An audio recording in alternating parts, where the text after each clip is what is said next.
Okay, so what I've done is, one, I've switched brushes and I've mixed up a whole lot of this dark background color because I actually want to darken in the rest of the background here uh, to make this sort of a dark sky. So I've got a lot of it because it just takes a lot of paint in order to cover this much area, and I'm going to have two coats, so I've got to have a lot of paint. This may not actually even be enough. I may have to come back in and mix some more, but I'm hoping this should be enough to get the entire area done.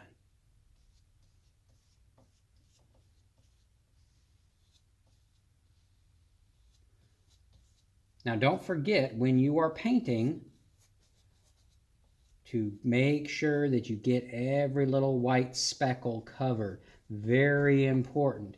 If you don't do it now, it's going to cause a headache for you trying to fix it later. So don't let any of the canvas show through. You also notice I've got this tape line down here at the bottom. That's because I want to get a nice, clean, sharp edge at that tape line.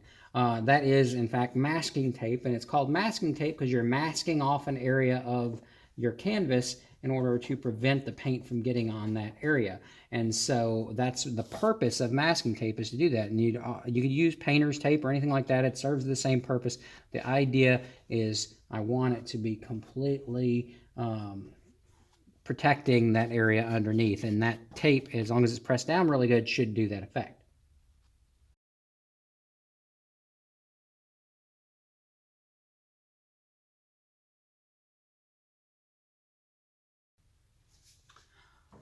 Okay, so I've got my first coat on here, and so now I'm going to show you my strategy for drying things, which is to use a nice hair dryer. So I'm not a very patient person when it comes to painting, and I don't like to have to wait for my paint to dry. Like I said, it doesn't take that long, but if you're impatient, if you use a blow dryer, you can get it to dry much more quickly.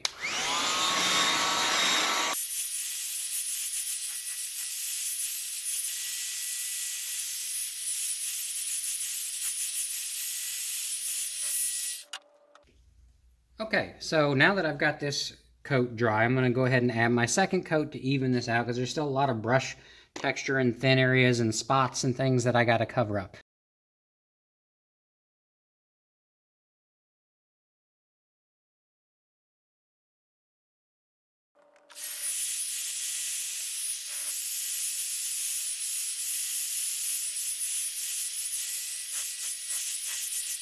Okay, so now I've got that background dry, and now with my masking tape that I've got here, I'm going to show you this effect now. So I didn't have to be careful. I just painted over the top of the tape.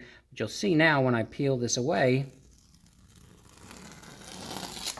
I've got a nice, clean, sharp edge all the way along here because of that masking tape. That's a very helpful strategy. Works really great when it comes to doing landscapes. If you're doing, say, an ocean and you want a horizon line, when you look at the ocean, it's always very sharp and straight edged because of the distance. And so using this masking tape method will allow you to get a really nice clean edge. And you can layer this over other paint. I don't have to do this directly on the canvas. If I wanted to tape off some areas and paint on the top of this, I could. But I'm not worried about that so much right now. I want to focus on this guy right here. So what I want to do with him is I want to turn this into a planet like Earth. And when it comes to something like that, it's complicated and it requires a few steps. And so I'm going to build this up in layers in order to get there. And so the first layer, though, that I want to do is to make this with blue, to get the blue of the ocean color. I'm not worried about the continents yet. That's going to come later.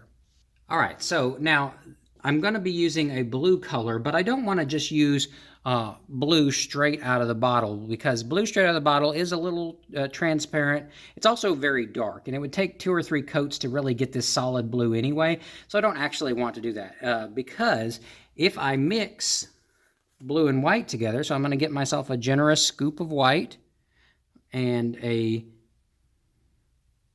actually get a couple scoops of white, and then get a big scoop of blue and mix it together. And there's a little trick here that you can know in particular about blue and white mixed together, is that when you combine blue and white, it's the most opaque combination of these paints that you can get.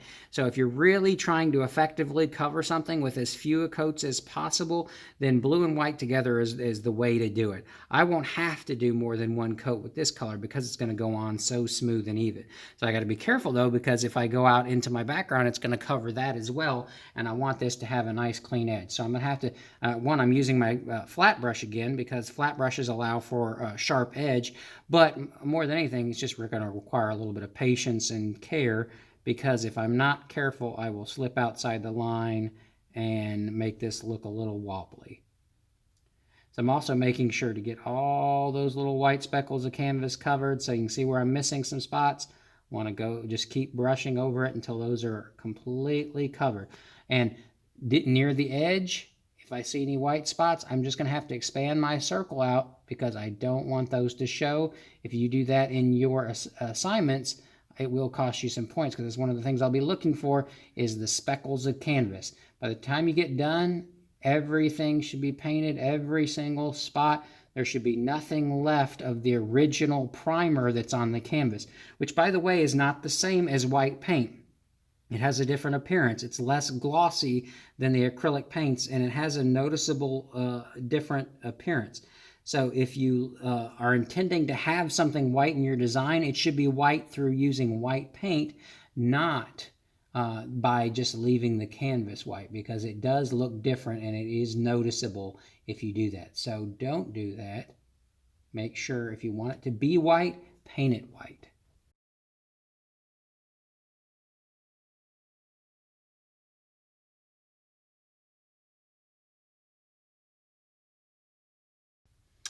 Okay, so I've got my blue sphere, so that's my first step, but I don't want to just leave it like that. It'll look more rounded if I get some value range in there, so I'm actually going to build it in a little darker in the middle, since I've got my light source over here, and since this is supposed to be something like Earth, it's going to be smaller than a sun, so we're going to assume it's closer to us visually is the reason why it appears to be the same size, which means the light is actually behind, off in the distance, and the planet is much closer up. And so that means that the light's going to be kind of just hitting around the outside edge, and it's going to tend to be a little bit darker in the middle. So again, switching to a round brush because I want to blend it a little bit. And in fact, I'm going to switch to a bigger round brush so that I can do this a little more quickly. And again, I'm allowing that to remain a little wet, but I'm just going to take my same blue color and I'm just going to push a little bit more blue into it. Don't want to change too much at once. Just get a little bit darker blue and then just start brushing it in. Now, because the paint underneath is still wet, it's going to continue to mix on the surface, and that's okay. I'm just going to like blend this in, and I'm kind of using circular motions because I'm trying to convey that this is an orb, that this is spherical. And if I just use flat strokes across the surface, it kind of flattens it out. So by rounding out my brush strokes and sort of rotating out from the center, it will give it a more rounded feel because you should be able to see the brush strokes on the surface enough to kind of see that how it was painted. And there's nothing wrong with showing brush strokes. That's part of the painting process. Don't feel like you have to smooth those out and everything be completely flat. You want some texture. It gives your painting a little bit of character. So I'm going to just kind of brush that in, get a little darker, away from that outer edge, kind of give it sort of a crescent shape on the outside where it gets a little bit lighter. And I'm just going to get a little more, smooth that out, even it just a little bit more, and then I'm going to get a little more darker blue. Just do it again.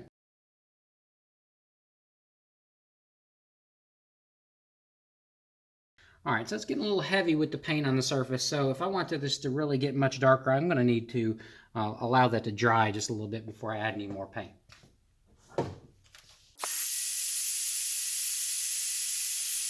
Okay, switching to a smaller round brush, again starting in the middle. Now it's much darker, that's good. I'm going to just kind of spread out from that center point.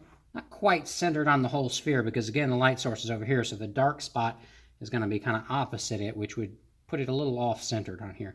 Now that's a little too dark once I get a little ways out, so I'm going to have to blend it a little bit by just adding in some of these colors I've already pre-mixed just to kind of blend that darker blue in so it doesn't stand out too much. I'm going to blend a little bit more. I'll blend it all together. Nice sort of dark spot on the opposite side.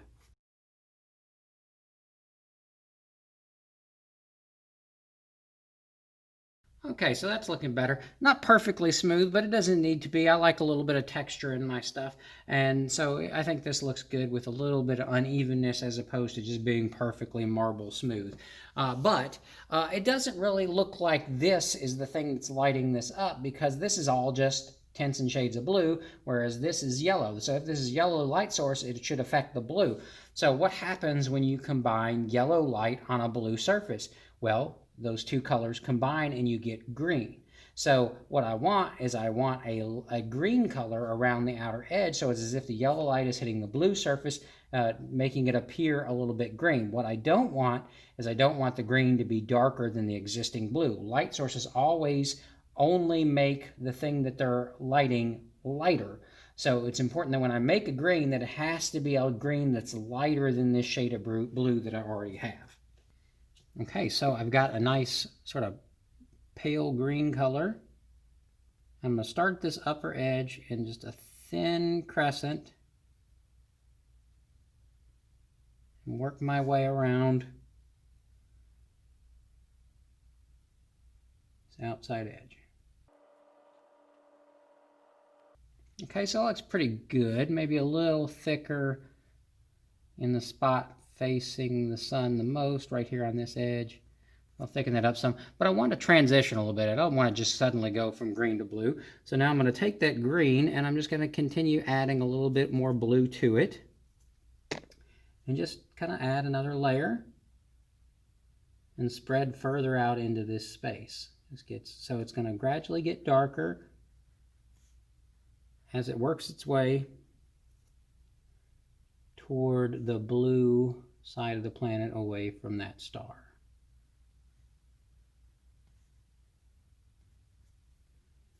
Now, the further away I get from it, the more dramatic that effect should be more quickly.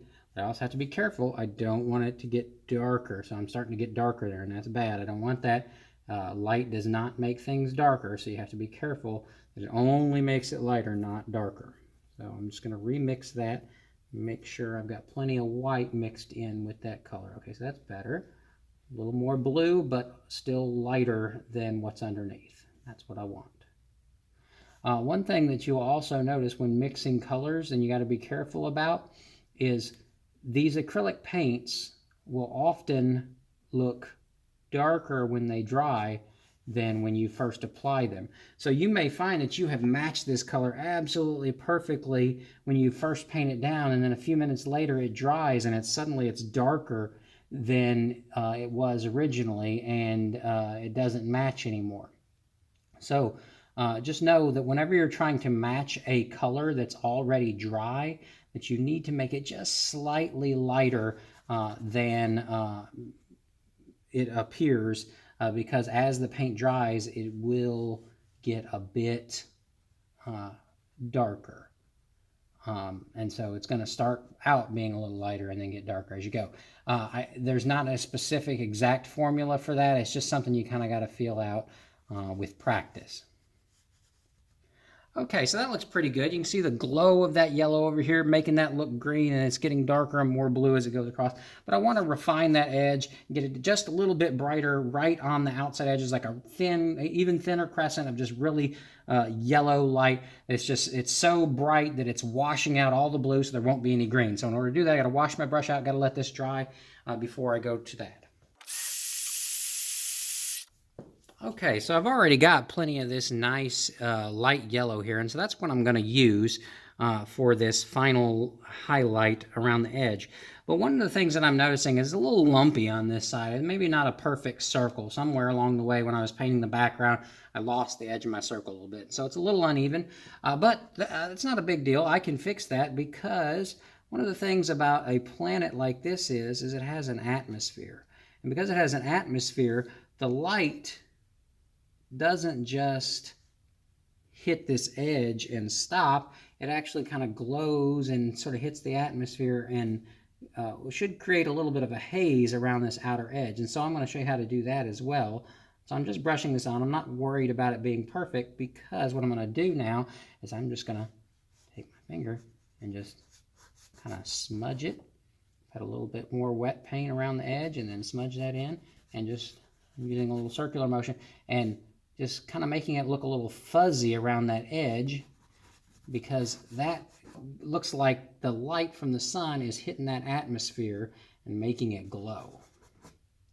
And so it just adds an extra level of realism to it to get an effect like that. And so I really want it to be, and so I'm just going over it, and really want it to have this sort of effect of that fuzzy haze of it, like striking the atmosphere and glowing in there. I'm even going to go a little bit lighter with it and do that a little bit more with a bit more white in my yellow to really sell that effect on the side that's most facing toward the sun. So right here along the center here, which conveniently is also where it looks the lumpiest. So by doing it a little bit more here, kind of hides that a bit more. Okay, so there we go. Now we got a nice little glow from the light hitting the back side of that planet, lighting it up. So now I can add in the continents. So it was much easier to pretend those continents didn't exist so that I could get that nice transition of the light to dark. If I tried to do it all at once and try to paint around the continents, it would have taken a lot longer and been a little bit more painstaking and just would have caused more issues. So in order to do this the best and easiest way, I'm working in layers. So I just start with the ocean first. So I just paint an entire ocean planet, and then I'm going to add those continents to that planet next. And I'm going to do that with a nice sort of neutral brown color, something dark, because it's on the dark side of the planet. I'm actually going to start with this sort of dark color that I used for my background. What I'm going to do is I'm going to add more red, and I'm going to add more yellow without adding more blue. And so that's going to warm this up and turn that dark color into a nice sort of brown. And that's what I'm looking for. Now, just like everything else, this will require more than one coat, but it's good because this is the base. It's not, all the continents aren't necessarily going to be brown. They might be more than one shade of color, but it's going to be sort of dirt underneath. So I'm thinking in terms of layers. So I'm just going to start working in some continents, some islands, some various different parts to this. I'm not trying to make it look like Earth. I'm just sort of making my own planet that has its own set of continents. It's kind of looking a little bit like North America. Let's change that. Let's put a little island or a little island of water in there. Maybe come out here. Now, one thing people tend to make the mistake is putting all the continents in the middle, but it's a sphere, and these continents wrap around the side, so you should have at least some of them that go right to that edge, and that's going to give it a more three-dimensional look, make it look more realistic if you have that. And I want to think in terms of sort of continents and plates and things like that, and how it might be broken up into sections. Little islands here and there that are sort of contoured around the different parts of this. This edge looks a little flat, so I'm just going to keep going up with this. And maybe have a peninsula or something kind of coming off of it. Just trying to give it its own unique personality. Okay, so that's pretty good. That's just my base, though. I know it looks a little strange now. It looks a little uneven. That's because I've got to do more than one layer, just like anything else. And I need to let that dry before I add anything else. I want to try to smooth this out. There's a few little thick globs in here, so I'm going to try to pick up some of that excess paint and sort of even it out a little bit. That'll allow it to dry more quickly and more evenly if I flatten it out a bit before going any further.